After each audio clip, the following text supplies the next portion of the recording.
News धमाका live, यहाँ सिर्फ सच ही दिखेगा।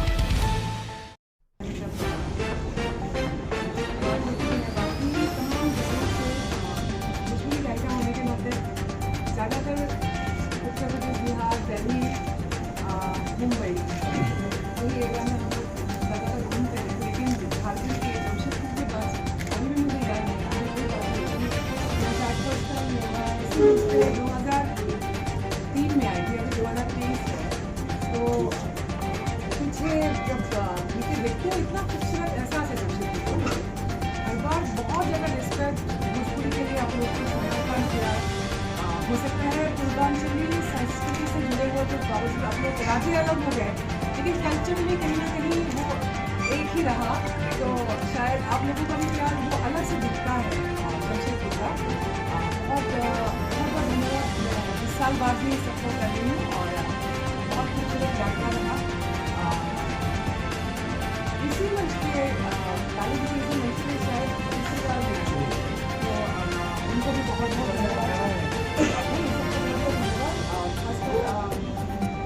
महादेव सेवा संघ को बहुत बहुत धन्यवाद। इस तरह से मंच पर भी कल बोली कि सही मायनों में जो एक सेवा भाव है और वो डायरेक्टली वो उस इंटेंशन को रख के कर रहे हैं या नहीं कर रहे, फिर भी बहुत अलग अलग कलाकार आए इस मंच में और भोजपुरी से रिलेटेड कलाकार ज़्यादा आए। तो एक उनका ये सेवा भाव है, भोजपुरी के प्रति समर्पण है। और मैंने मुझे ये लगा कि बहुत सारे अब वो यात्रा में वो एक मैच्योरिटी आता है ना, आप जीवन में आगे बढ़ गए, अलग अलग जीवन को देखने का नज़रिया बदलता है।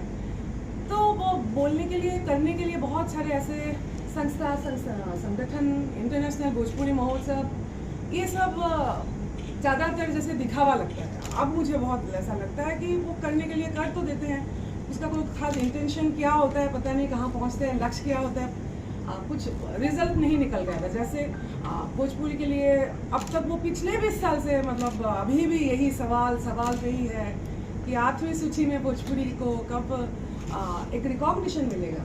तो वो सब बात अभी भी सवाल ही है, वो जवाब तक नहीं पहुंचा।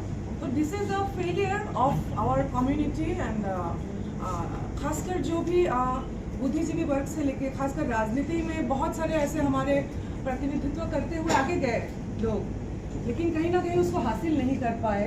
तो वो एक अफसोस है, लेकिन फिर भी उम्मीद कर रही हूँ कि आगे भोजपुरी को एक भाषा की दर्जा प्राप्त हो। मैं आसाम से आती हूँ और आसाम में मैंने अपने लोक गायक पिता या भूपेन हजारिका जी को, इन लोगों को भाषा आंदोलन करते हुए देखा है। हम लोग छोटे थे, लेकिन भाषा आंदोलन जब हुआ, जब बंगाली और असमिया भाषा को लेके बहुत एक माहौल वहाँ पे था, उस वक्त लोगों की जो जागरूकता है, तमाम जैसे संगीत, साहित्य सब एक साथ आए और फिर एक साथ जब आए उसका इम्पैक्ट हुआ। So that impact is missing कहीं ना कहीं यहाँ पे। तो आगे उम्मीद कर रही हूँ कि भाषा की प्राप्ति हो, हम लोग देख के जाए कि भोजपुरी को भाषा की दर्जा की प्राप्ति। मैं तो बोलूँगी एक तरह की फ्रीडम एंड डेमोक्रेसी आ गया है कलाकारों की, जो हम कैसेट के समय से आए।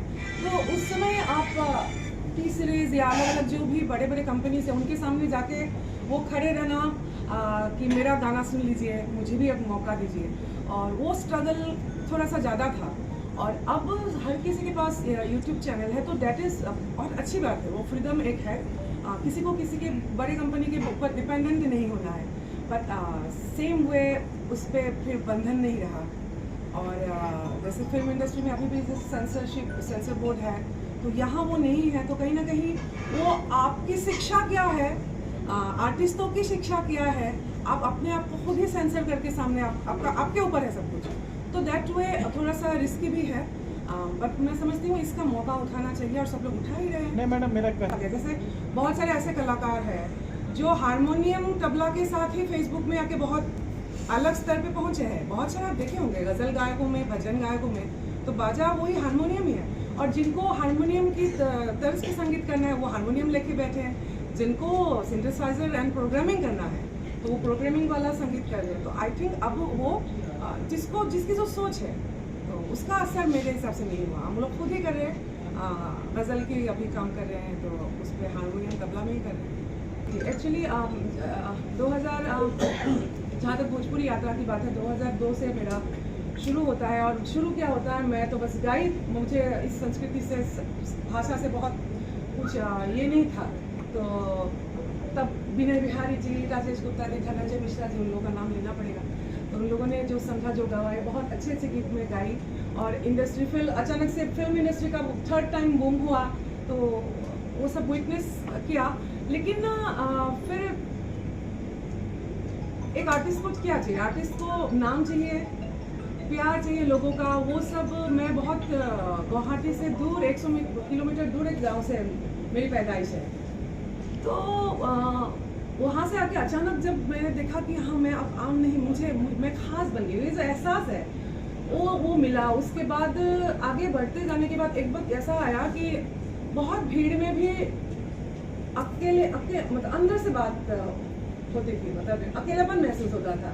और तब ये लगा जब मैं बोल रही हूँ भूपेन हजारिका जी का नाम या फिर मेरे लोग गायक विपिन पटवारी, मैंने जो सीख के आया और उस नज़र से, जैसे शायद भिखारी ठाकुर जी, जब मुझे पता लगा कि वो एक अशिक्षित एक व्यक्ति और कमाई के चलते वो चले गए बंगाल, और बंगाल में वो प्रभावित हुए नवजागरण जो रेनेसा मूवमेंट पूरे ऑल ओवर इंडिया आया।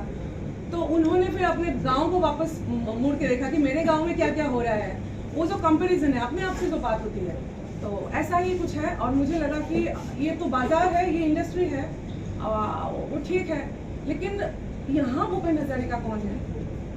भोजपुरी में भूपेन हजारिका की तत्व है कि नहीं? संग्रामी जो एक राइटिंग होते भूपेन जी का, जो सवाल आने लगे, तो अश्लीलता जो शब्द है वो भी मेरे लिए नया था। ये अश्लीलता क्या है? और फिर मुझे पता लगा कि हाँ, फिजिकल एक्सप्रेशन को जब नग्न रूप में आप कुछ बोल रहे हो, गा रहे हो, तो 2011 जनवरी से मैंने डिसीजन लिया। ये तो सही बात है आपका सवाल कि मैं अब से ये नहीं गाऊंगी, और मुझे जो समझ आएगा मैं ये अवॉइड करूंगी। वो करते करते करते मुंबई में, मतलब मुंबई में हर गाने का पैसा वापस करने में मतलब जिगरा चाहिए, मतलब आपको जिगर चाहिए, क्योंकि अपने आप से भी ये सवाल होता था कि am I like emotional fool और व्हाट। बट नहीं, अंदर से लगा कि नहीं, बहुत हुआ, बहुत अच्छा ये यात्रा रहा, आगे मुझे ये करना है। और फिर the legacy of Bhikhari Thakur और एक अलग यात्रा शुरू हुआ, और वो खूबसूरत एहसास रहा। The legacy of Bhikhari Thakur जब इंटरनेशनली, तब डिजिटली ये बस शुरू हुआ था। और जब वो उसमें परवेज जी अभी इधर है, परवेज और माय हस्बैंड, हमने जब, किसी को कुछ पता नहीं है इस दुनिया में, लेकिन हमने जब देखा कि मतलब व्हिटनी ह्यूस्टन इंटरनेशनल नेम के साथ जब भिखारी, लेगेसी ऑफ भिखारी को था, वो एहसास मुंबई में अभी भी हम दोनों ने बस उसको रियलाइज किया। भोजपुरी को लेके बहुत सारा सपना था तब भी, और अभी भी है। अभी भी जब पढ़ती हूँ कि कमल हसन, AR रहमान, जब इंटरनेशनली ऑस्कर की म्यूजियम है, और वहाँ सब जाके उनकी विजन क्या है, और उस विजन को मैं जब अपनी भोजपुरी को देखती हूँ, तो वो विजन तक मैं मतलब कहाँ तक पहुँच पाऊँ, वो अभी भी, वो प्यास अभी भी है। और ये कॉन्शियस एक डिसीजन ही था मेरा।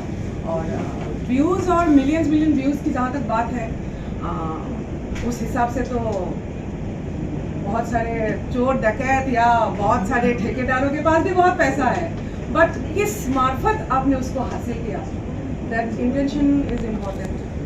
जो वर्तमान में चल रहा व्यूज में ही आप बात करेंगे, जब हम लोगों का कैसे था, पूरी और नहीं है पावर स्टार या जो भी डायमंड स्टार, वो नाम सब लगा लेते हैं। आई डोंट नो वो इसका सेंस क्या है, वो मुझे समझ में नहीं आता। बट जो नए से आर्टिस्ट गांव से निकल के आया है, उसके पास बहुत चॉइस नहीं होता है, उसको नाम कमाना है, तो उस हद तक आपको माफ़ करना होगा उनको। लेकिन जो आर्टिस्ट एक मुकाम पे पहुंच गया है, और उसके बाद अगर वो एक निर्णय नहीं ले पाता है कि आप ठीक है मार्केट के लिए आप 50% काम कीजिए, 50% आपको भोजपुरी के लिए आगे कहाँ तक पहुँचना है, वो सेंस अगर नहीं है, मैं तो शिक्षा की कमी ही बोलूँगी, because they are not educated, मुझे ऐसा लगता है।